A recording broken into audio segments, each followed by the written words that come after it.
اپنے مسائل کو حل کرنے کے لیے سبسکرائب کریں آپ کے مسائل کا حل۔ مسلمان کا ہمیشہ جہنم میں رہنا۔ محمد صاحب نے کینیڈا سے پوچھا ہے، میں نے سنا ہے کہ جو کسی مسلمان کو قتل کر دے تو وہ ہمیشہ جہنم میں رہے گا اور اس کی توبہ بھی قبول نہیں، جبکہ حدیث میں ہے کہ جس نے ایک بار بھی کلمہ پڑھا اس کو جہنم سے نکال دیا جائے گا، اور شرک کے علاوہ تمام گناہوں کی توبہ قبول ہے۔ اس بارے میں رہنمائی فرمائے۔ دیکھیں، قرآن میں اللہ نے بیان کیا کہ جس شخص نے جان کر کسی مومن کو قتل کیا فجزاؤہ جہنم خالدین فیہا، تو اس کا بدلہ جہنم ہے جس میں وہ ہمیشہ رہے گا۔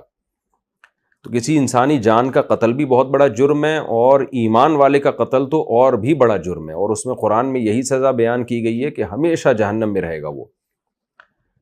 لیکن دوسری حدیثوں سے پتہ چلتا ہے کہ کوئی بھی شخص ایمان کی حالت میں دنیا سے گیا، یعنی کوئی بھی شخص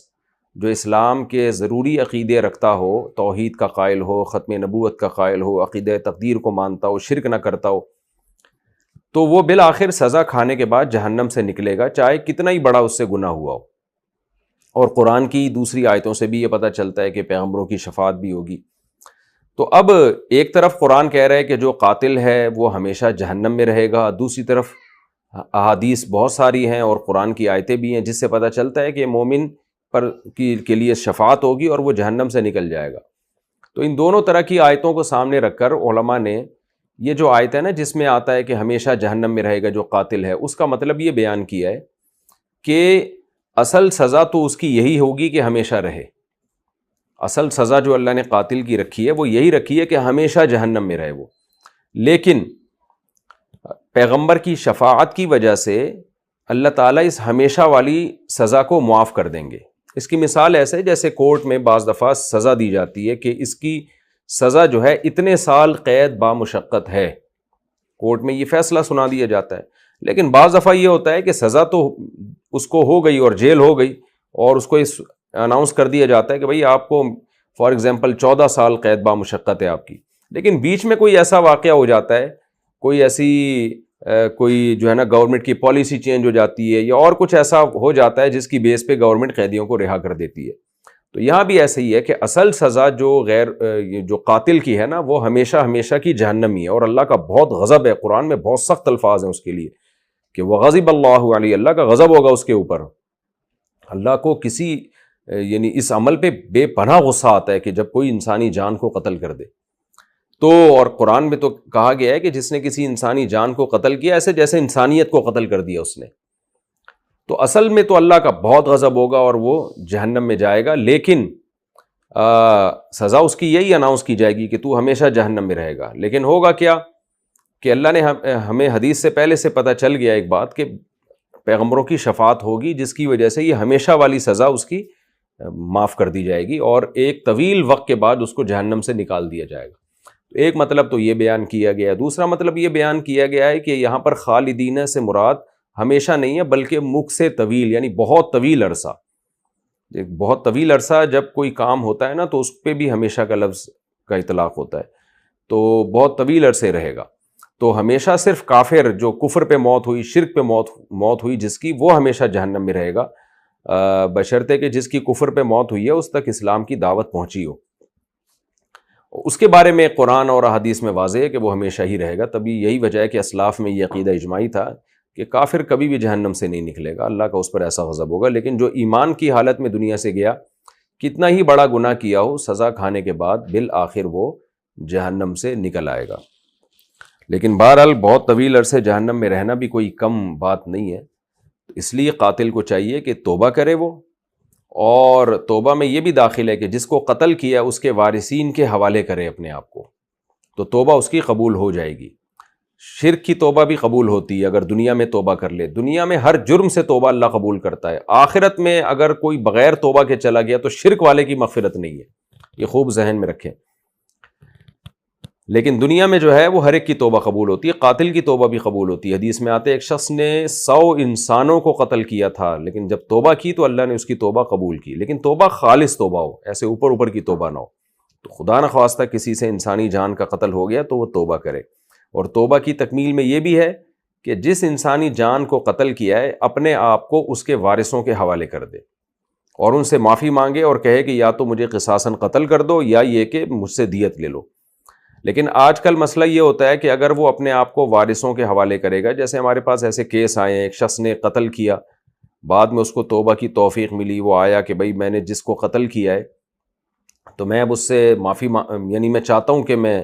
اپنے آپ کو ان کے سامنے پیش کر دوں تاکہ قیامت میں مجھ سے حساب و کتاب نہ ہو، اور ان سے معافی مانگوں، کیونکہ یہ حقوق العباد ہے نا، ان کے وارثوں سے معافی مانگنی پڑے گی آپ کو. تو اصل تو یہی ہے. تو میں نے کہا بھائی ماشاءاللہ یہ اس کی علامت ہے کہ آپ نے سچی توبہ کی، آپ اپنے آپ کو مقتول کے وارثوں کے حوالے پیش کرنے کے لیے تیار ہو. لیکن مسئلہ یہ ہے کہ جب وہ مقتول کے وارثوں کے حوالے اپنے آپ کو کرے گا ایک قاتل معافی کے لیے اور کہے گا بھائی اب میں تم سے ریکویسٹ کرتا ہوں مجھے معاف کر دو، یا مجھ سے معاف نہیں کرتے فری میں تو دیت لے لو، یہ بھی نہیں تو پھر قصاصاً قتل کر دو، یہ تو ہوگا. ہم ترغیب دیں گے مقتول کے وارثوں کو، بھائی دیکھو ایک آدمی اپنے آپ کو پیش کر رہا ہے، آپ قصاص نہ لیں اس سے، بہتر یہی ہے ایسے ہی معاف کر دیں آپ اس کو، اللہ تعالیٰ آپ کے بھی جرم کو معاف کرے گا. جب ایک آدمی کو ندامت ہو گئی، اور ندامت کی علامت یہ ہے کہ اپنے آپ کو وہ پیش کر رہا ہے. لیکن آج کل مسئلہ یہ ہے کہ کوئی اگر اس پروسیس سے گزرتا ہے تو اسلامی حکم تو نافذ ہے نہیں. اسلام تو یہ کہتا ہے کہ بھئی گورنمنٹ کے آگے پیش کر دیا یا مقتول کے وارثوں کے آگے پیش کر دیا تو پھر اس سے قصاص لیا جائے گا، اس کی گردن اڑائی جائے گی، اور پہلے ترغیب دی جائے گی مقتول کے وارثوں کو اس کو معاف کر دو. ہو سکتا ہے وہ ویسے ہی معاف کر دیں دل بڑا کر کے، ان کو ترغیب دی جائے گی، کچھ پیسے دے دیے جائیں ان کو، لوگ جمع کر کے چندہ کر کے پیسے دے دیں، یار ہم سے پیسے لے لو اس کو معاف کر دو، بہت کچھ ہو سکتا ہے. لیکن آج کل کیونکہ اسلامی حکومت نہیں ہے، اسلامی احکام کو لوگ فالو نہیں کرتے. آج اگر آپ ایسے کریں گے کہ قاتل اپنے آپ کو مقتول کے وارثوں کے حوالے کر دے، وہ فوراً تھانے میں رپورٹ کرائیں گے، پھر پہلے پولیس والے اس کو چترول لگائیں گے قاتل کو، پھر اس کا کیس چلے گا کورٹ میں، لاکھوں روپے اس کے عدالت میں خرچ ہو جائیں گے، پھر جیل ہوگی، جیل میں پتہ نہیں کتنے سال سڑتا رہے وہ. جیل کی حالت ایسی ہوتی ہے کہ خارش کی بیماری ایک دوسرے کو لگتی ہے، قضائے حاجت کی جگہیں ایسی ہوتی ہیں، اور گندگی ایک ہی بیت الخلاء سارے استعمال کر رہے ہیں، تو عذاب در عذاب در عذاب میں جائے گا وہ. یہاں تو یہ تھا نا، یا تو معاف کرو یا پیسے لو یا گردن اڑاؤ، اور پیسے بھی لو تو قسطوں میں لے لو اگر اس کے پاس گنجائش نہیں ہے، تو ایک طرف ہو جاتا ہے معاملہ. یہاں ہمارے یہاں قانون ایسا ہے کہ ایک طرف ہوتا نہیں ہے، جیلوں میں سڑتا رہتا ہے، ٹارچر ہوتا رہتا ہے، ایک زندگی برباد ہو جاتی ہے. تو پھر ایسی صورت میں اب یہی کہا جائے گا بھائی اپنے آپ کو مقتول کے وارثوں کے حوالے مت کرو، کیونکہ وہ تھانے میں فون کریں گے، اور پھر یا وہ ہو سکتا ہے وہ زیادتی کرنا شروع کر دیں آپ کے ساتھ بجائے قصاص لینے اور ان سب چیزوں کے. کیونکہ مقتول کے وارثوں میں کوئی ایک بھی معاف کر دے نا تو پھر کسی کو بھی قصاص لینے کا حق نہیں ہوتا، خوب سمجھ لیں. جیسے کسی کے باپ کو قتل کیا، بیٹوں میں سے ایک نے معاف کر دیا تو پھر سب کی طرف سے معاف ہو جاتا ہے، پھر دیت آئے گی، جو دیت معاف کرے گا اس کی دیت معاف ہے، جو دیت معاف نہ کرے اس کو دیت دی جائے گی، یعنی دیت کم ہو جاتی ہے پھر. تو آج کل ان حکام پہ عمل نہیں ہوتا، بلکہ فوراً تھانہ، تھانے کے بعد چترول، چترول کے بعد جیل، جیل کے بعد وہاں پر جو زندگیاں برباد ہو جاتی ہیں. اگر یہ قاتل کی بیوی بچے ہیں تو وہ بھی رولتے ہیں، ایک عذاب میں پڑے رہتا ہے انسان. تو پھر دوسرا آپشن یہ ہے قاتل کے پاس کہ وہ توبہ کرے اللہ سے گڑ گڑا کے، مقتول کے لیے دعائے مغفرت بھی کرے، اور وہ یہ پھر علماء سے پوچھے کہ مجھ پہ کتنی دیت بنتی ہے. اب قصاص تو ہو نہیں سکتا تو دیت مجھ پہ کتنی بنتی ہے، تو وہ علماء اس کو بتا دیں گے. تو اپنی گنجائش کے حساب سے مقتول کے وارثوں کو کسی بھی طرح سے وہ دیت دیتا رہے، کسی تھرڈ پرسن کے ذریعے. وہ جب آپ کوئی قاتل علماء سے ملے گا تو اس کو بتا دیں گے علماء بھائی اس طرح سے تم مقتول کے وارثوں کو جتنی اللہ توفیق دے ہر مہینے کچھ نہ کچھ رقم پہنچایا کرو.